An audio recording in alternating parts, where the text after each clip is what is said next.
Hi, everybody. Thanks so much for joining me today. My name is Tom. I am an educator here at Cheetah Park and Zoo, and I'm super excited to be talking to you all today about deserts. So deserts is the biome we're going to be talking about today. We are going to talk about what is significant about deserts, kind of what characterizes deserts. We're going to talk about different types of deserts. And then we're also going to talk about some different animals that are found in desert biomes and some adaptations that they have that allow them to survive in what can sometimes be extreme conditions. And then we're also going to talk a little bit about how deserts are even formed, because they're pretty unique and they're pretty cool and they can be extreme. So it would be useful to talk a little bit about how these deserts are even formed. So when we think about deserts, we oftentimes think about areas that are dry, right?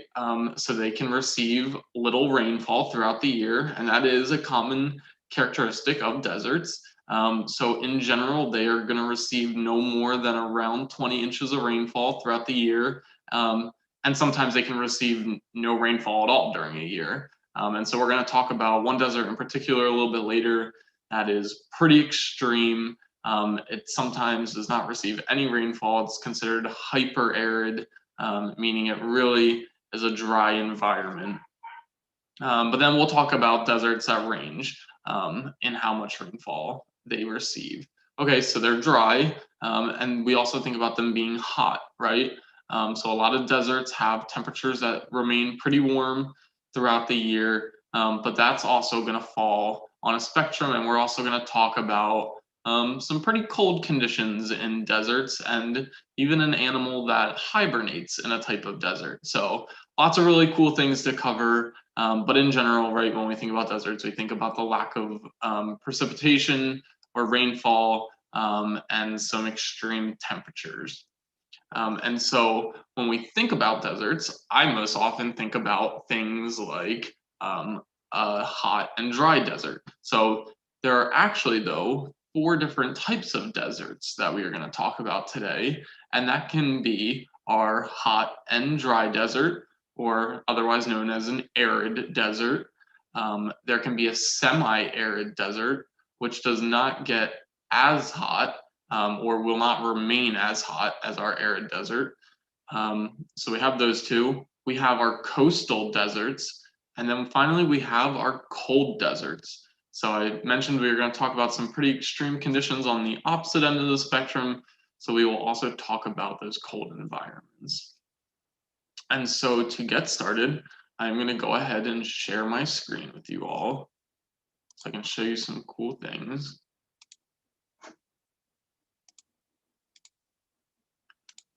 Okay, so let's go ahead and start with our arid deserts, or our deserts that are known for being dry and hot. So these types of deserts remain warm year round.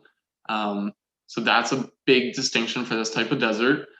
Some deserts can cool down even seasonally. These deserts typically remain warm year round and hot in the summer.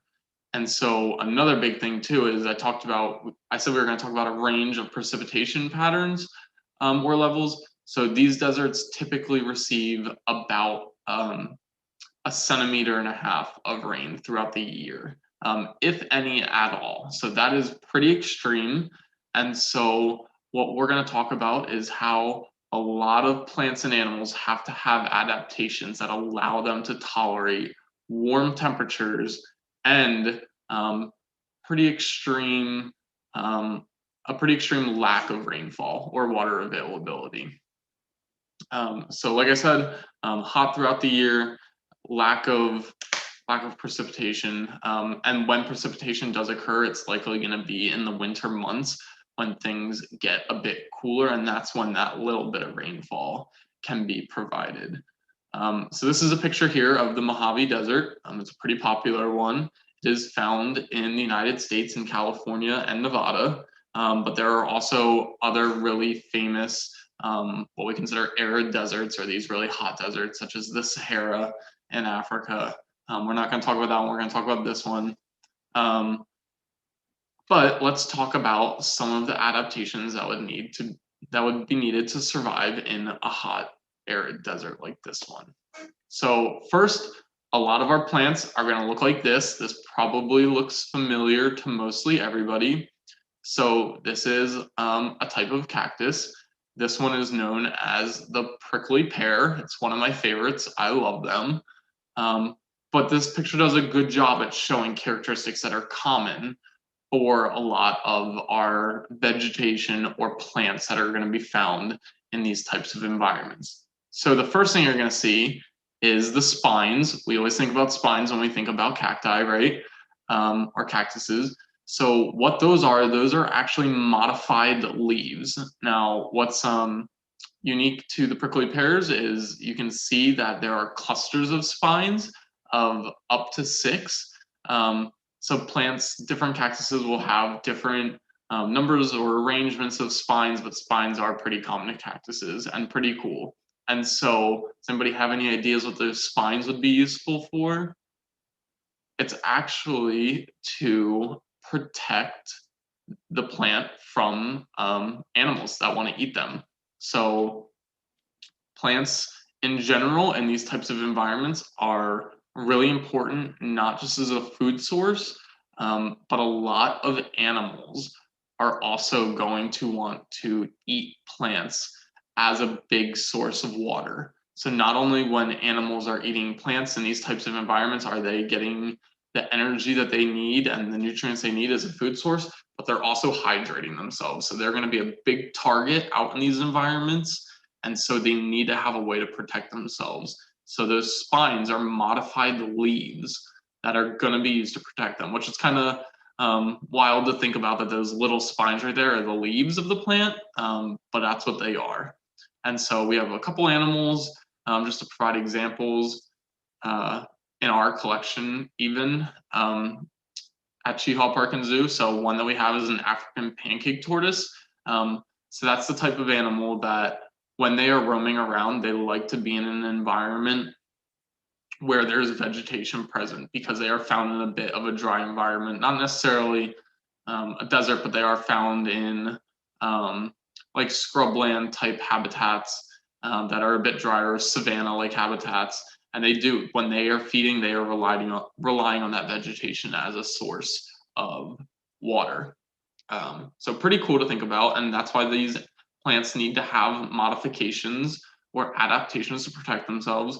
But then you're probably thinking to yourself, what are those big green structures then if that's not the leaves? Well, that's actually the stem. So a lot of plants in these environments like cactuses will have stems that are modified to make up the majority of the plant. And that's actually where the photosynthesis is happening. That's why that portion is green. So the chlorophyll is going to be there. And so instead of, we typically think about things like trees photosynthesizing and making all their food in the leaves and then passing that food throughout the rest of the plant, such as through the stems. But actually that process takes place in the stem itself in these plants.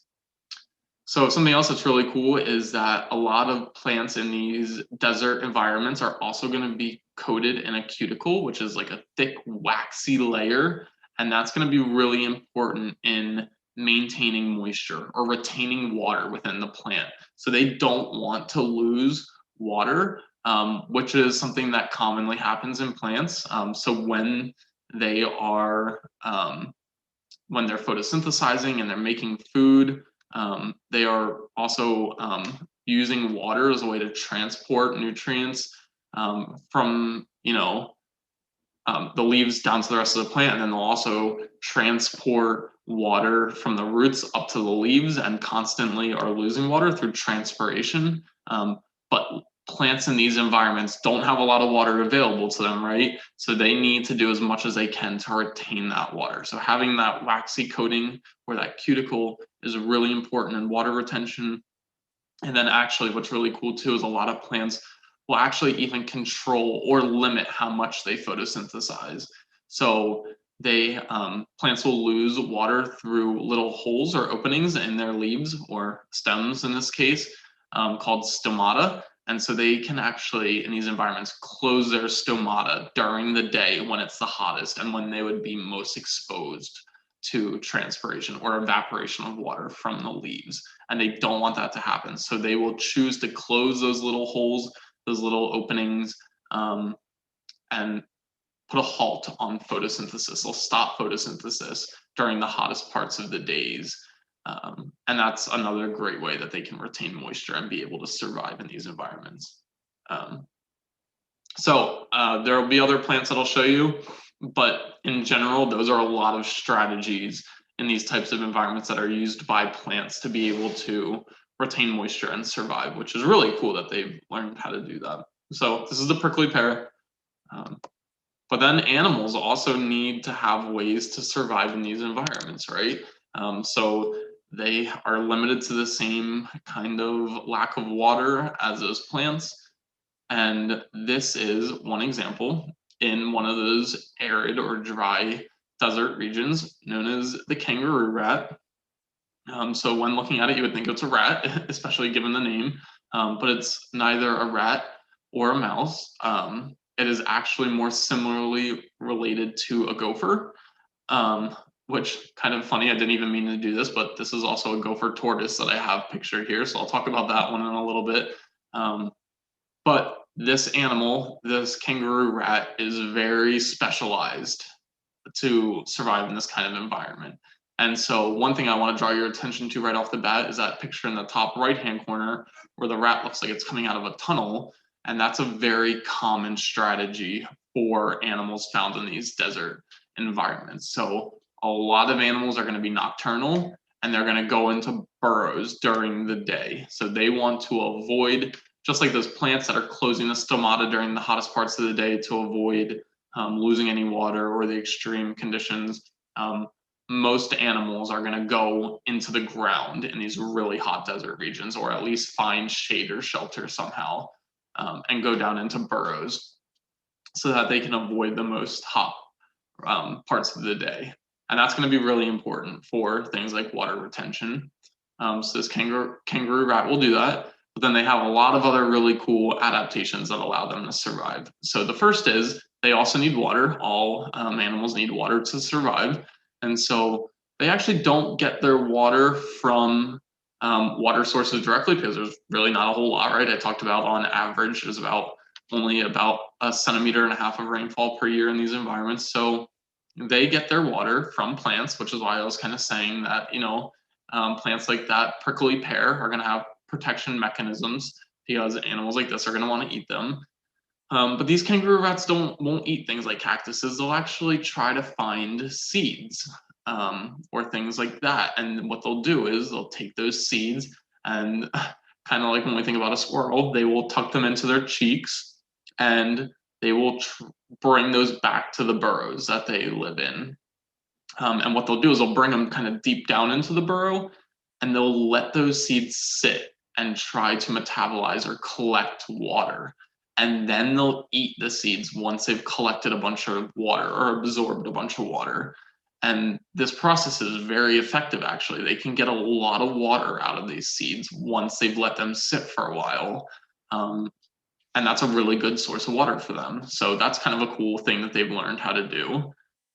But then also they have some physiological processes. Now, when I say physiological, I mean internal or sort of like mechanisms that happen internally in their body that allows them to tolerate really dry conditions as well. So one of the internal processes that they have is that their kidneys will really concentrate their urine into almost like a crystallized like form.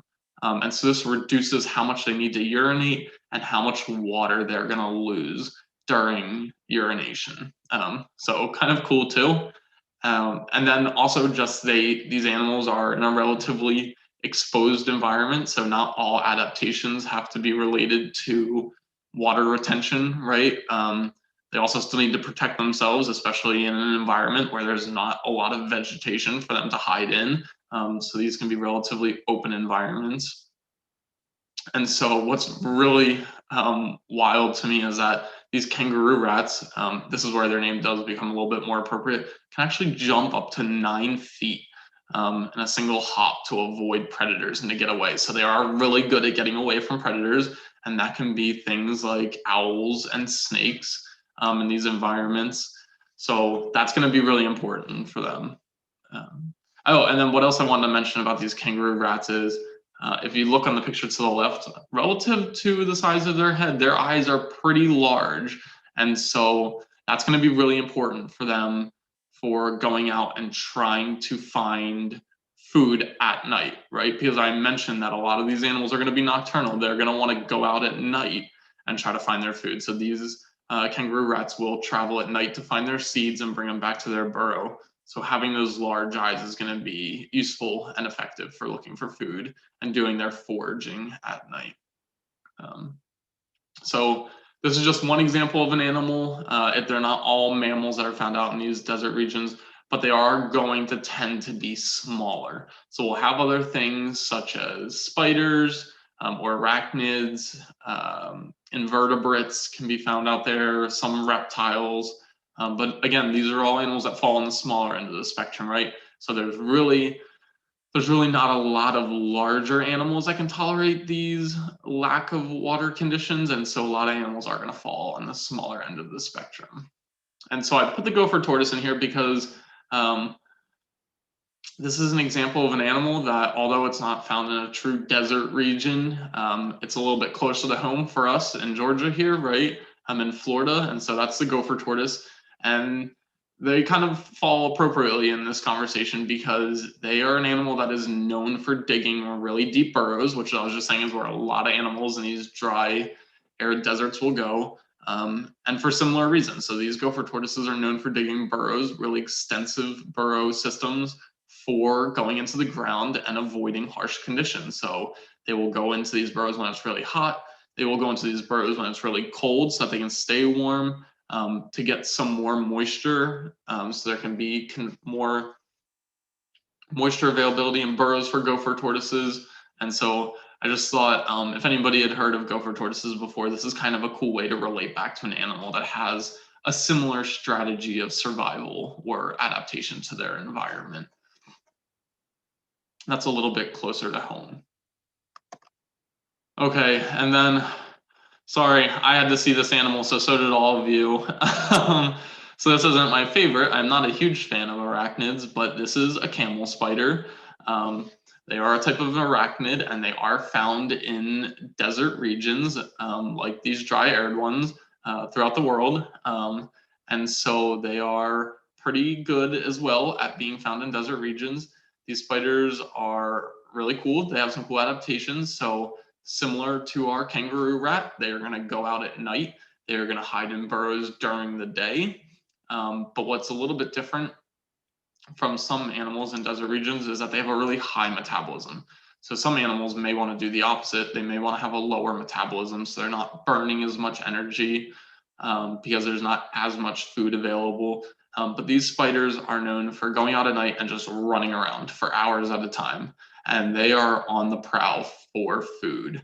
And so they will quite literally run around. I was reading some things that they can do it for hours. They can reach speeds hypothetically up to 10 miles per hour, which seems extremely fast for a spider on the ground. Although they did mention that it's usually just around 1 mile per hour, but still that's fast considering it's a spider and it's moving around for hours at a time. And so they'll do this at night, and they will bump into anything they can find and eat it. And so they will use, those kind of fang-looking parts of their mouth called chelicerae. And what they'll do is they'll essentially insert enzymes into their prey and kind of liquefy them and then drink up whatever they were able to eat. So pretty cool spiders. Thought maybe you'd all want to see it too. Oh, and actually, before I move on to our next type of desert, I should also mention something else that's really, I should have talked about this that's really kind of interesting about these dry or arid deserts, which is really important as to why they're able to reach such extreme temperatures, is because there is so little humidity or water vapor in the air. So, right, that means the air is really dry. So not only is the ground dry, there's a lack of water, but the air is dry. And so there's not a lot of water vapor or mass in the air to kind of catch solar rays coming down towards the ground. And so these desert regions can be exposed to about or I should say up to twice as much solar radiation as other areas. And so that's also really going to make environments hotter and drier, right? And that can also create huge shifts in temperature. So when you think about it, the sun, even here, when it's sunny out, we get a lot more hot than when it's cloudy. And so that can create huge shifts in temperature just even on a daily basis. So when the sun is out, that's when it's going to get really hot, especially since, again, there's little to nothing blocking that solar radiation from coming in. And then at night, when the sun goes down, it can dip quite low in temperature. So something else cool that I wanted to mention is that these are hot environments, but they can have pretty extreme temperature ranges. Okay.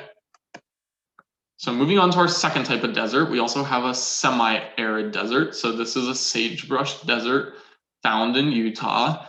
What you can see is there is a bit more vegetation on the grounds, even some taller shrubs starting to increase. So they also have long, dry summers, and there may be slightly more rainfall, so anywhere from 2 to 4 centimeters of rain, which still seems minimal, and it is, which is important to note. But compared to 1.5 centimeters of rain, 2 to 4 is more than double that, right? And so a bit more rainfall, and temperatures don't get as hot. So in those dry and arid deserts, temperatures can reach maximums or extremes of about 120, whereas in these semi-arid deserts, they're not really going to exceed 100. So not going to get quite as hot, and a little bit more precipitation that again is going to fall during the winter if it is going to, and that may lead to a little bit more vegetation, which you can see here. And so a really cool plant that's found in some semi-arid deserts is what's called, and I always get the name wrong, creosote bushes, which is this bush here. And so again, like I said, it's a little bit bigger than a cactus, right? So we're getting into some larger vegetation, but it's a really cool plant that has lots of adaptations to surviving in, again, really dry environments. So the first is they strategically place all of their branches facing southwest. And because all their branches are facing southwest, so are all of their leaves. So all of their leaves are going to be clustered on that side of the plant. And that's really important and interesting because one of the things it does is it allows the plant to not be in direct sunlight or have at least the majority of their vegetative structure in direct sunlight during the hottest part of the day. So that's another kind of cool way to get around avoiding the hottest part of the day, is to have your leaves and your branches facing away from the sun when it's going to be the hottest. And then also they have all of their leaves clustered into small patches. And so what that's doing is that's creating some self-shading. So if they have their own leaves shading themselves, then that's going to be even less exposure to the really harsh sunlight and hot temperatures during the day. And then there's the other patterns that I talked about earlier, so I won't reiterate them too much, but they will also do things like close the stomata during the day and open them more towards the evening or near sunset, where they can still collect a little bit of sunlight for photosynthesis, but not during the most harsh portion of the day, where they would probably end up losing more water than they would be able to tolerate when trying to make food. So they're weighing which resources they need the most, and it's probably water in this environment. It's going to be the most limiting resource. So that's kind of cool as well. And then this here is what we call wood rat. And what's cool is if you look at my bush picture, you can notice on the left side, kind of in that opening of the sand, there are some burrows, and you can see even a couple other burrows throughout the picture, kind of around that bush. And that's because a lot of animals are going to make their burrows underneath these plants because there's additional shading, which will create more stable conditions for these animals. And so what's cool is that one other adaptation that this bush has that's not similar to other plants found in this environment is they have a really deep root. So rather than having spread out roots on the surface, they have a root that goes really deep so that when there is an intense rainfall, they're going to have more opportunity to get that rain that drains into lower into the ground, and they won't have a lot of competition for that water that drains into the ground compared to other plants. And then the other big factor is because a lot of animals are going to want to burrow around or under these plants, their roots won't get as damaged by this burrowing behavior because their root is going straight down and deep into the ground. Whereas when other plants have roots that are specialized for spreading out right along the surface, their roots are going to get damaged by those burrows being made. And so both of these things can give this bush a bit of an advantage over other vegetation found in the area. So I'm going to stop sharing really quick. And so what I have here, this is actually one of my plants. So this is a type of succulent, and actually there's two different types of succulents you can see here. So one is down here at the bottom, and then this one. And what you'll notice is they do have pretty broad stems, but even the leaves themselves are pretty broad and they look fleshy almost. And that's because these plants are plants that are kind of specialized in retaining moisture, similar to a cactus. But like I was saying, this is a type of plant that's going to have roots that are spread out just under the soil. And that's effective in desert environments and in environments that don't get a lot of rain, because the ground is going to be so dry when rain does fall. It's probably not going to have much availability to get down below into the ground. And so they want to have all their roots spread right at the top or the surface, and to kind of maximize the amount of surface area that can collect moisture when it does fall. So that bush is a little bit different than that. Like I said, it does provide some advantages in some instances. All right, share my screen again. So that's a cool way to show you two different examples of plants in these environments and ways that they have strategized surviving. Okay, now we're going to talk about our cold desert. Now, I know this picture on the left of the Gobi Desert doesn't necessarily look like a cold desert, and that's because it can be hot at some times as well, but it can also be quite cold. So it can range anywhere from 100 degrees Fahrenheit to -20, which is very cold. I don't know about you guys, but I don't even like it when it's 20. And so imagine -20. And so that's a pretty big fluctuation in temperature differences, right? That can create some pretty extreme changes.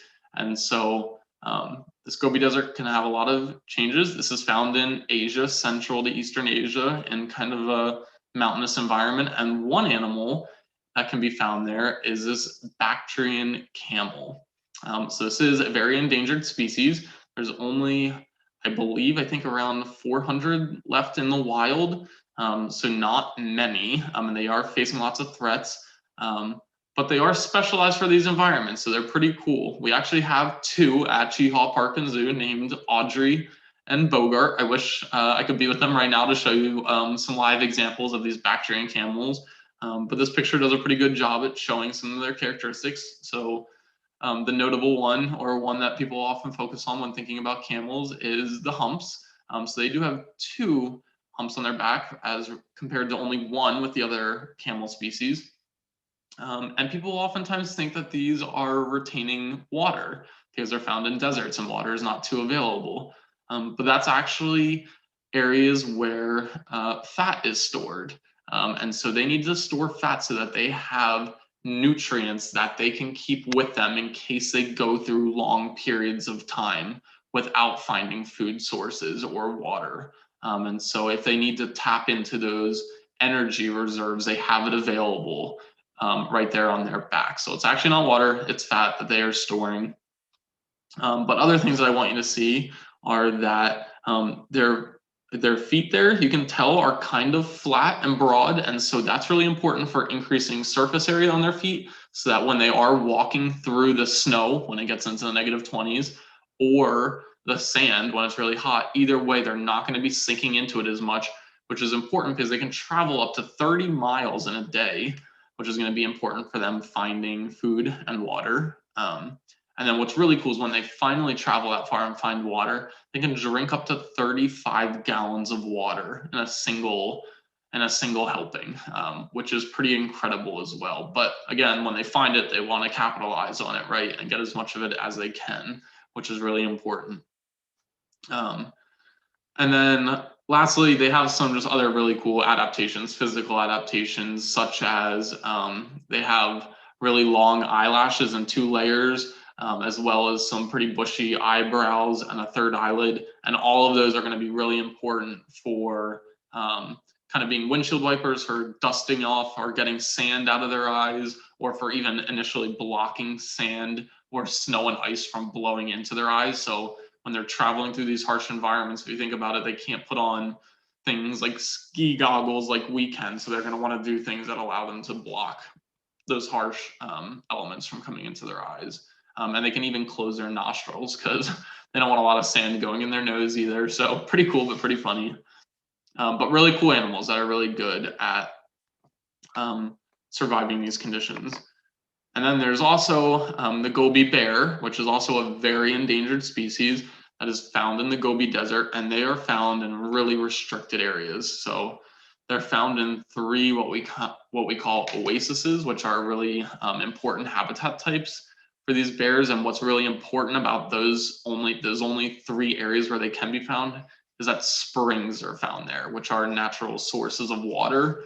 And so about 99% of their food intake is going to be from vegetation that is found around these springs. So plants that are using the water from this ground fed, or plants that are using water from these ground fed water springs.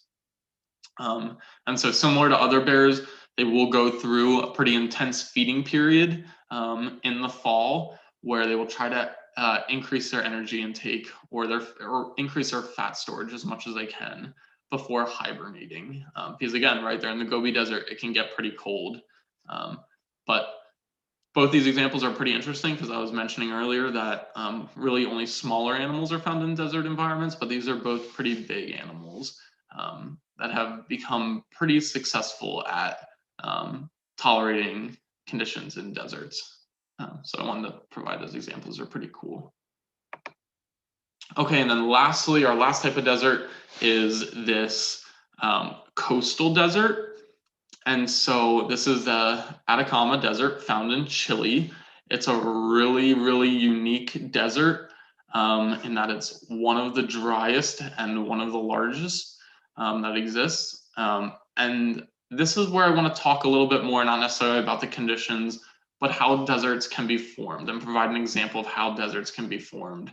And so this desert exists for a couple of different reasons, and because of a unique combination of different geologic, meaning structural characteristics, and also environmental characteristics such as climate.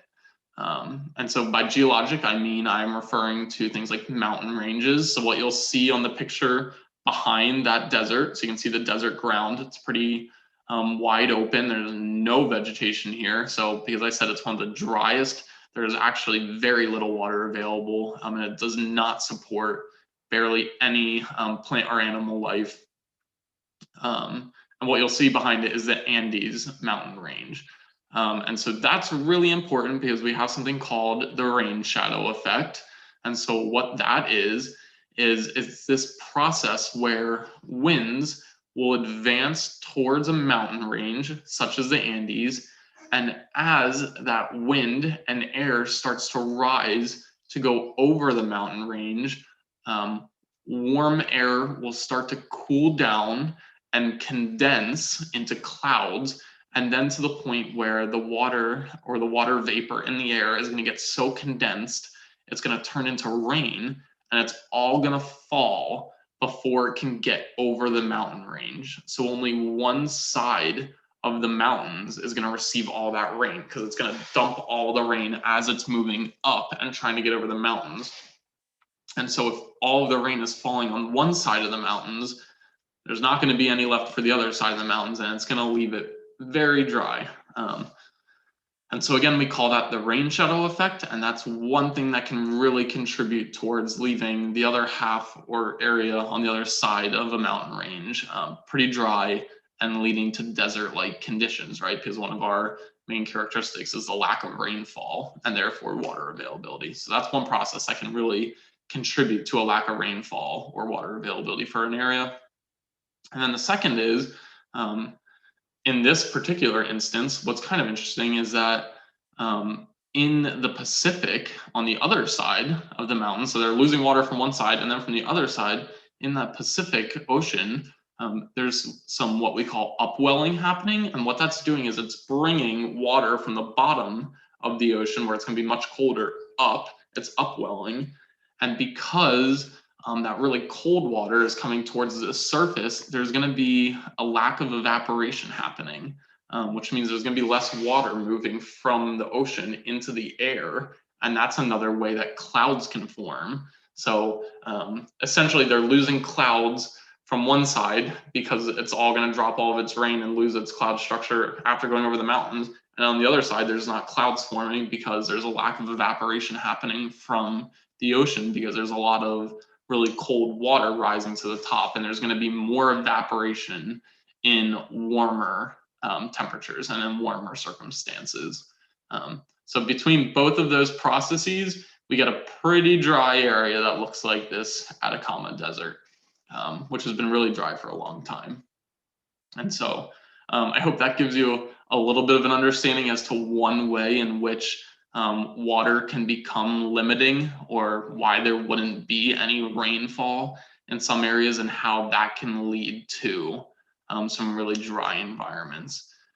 And like I said, if there's not any water in the air, there's really low humidity, which there is here, then there's going to be even more potential for really intense sunlight to come crashing down and hitting the surface, and that's going to warm up things even more. And so all those things contribute towards the formation of some deserts. And so this is an example of our coastal desert, because you can see some of this desert land is found really close to the water. And so with that, that is all I have for you guys.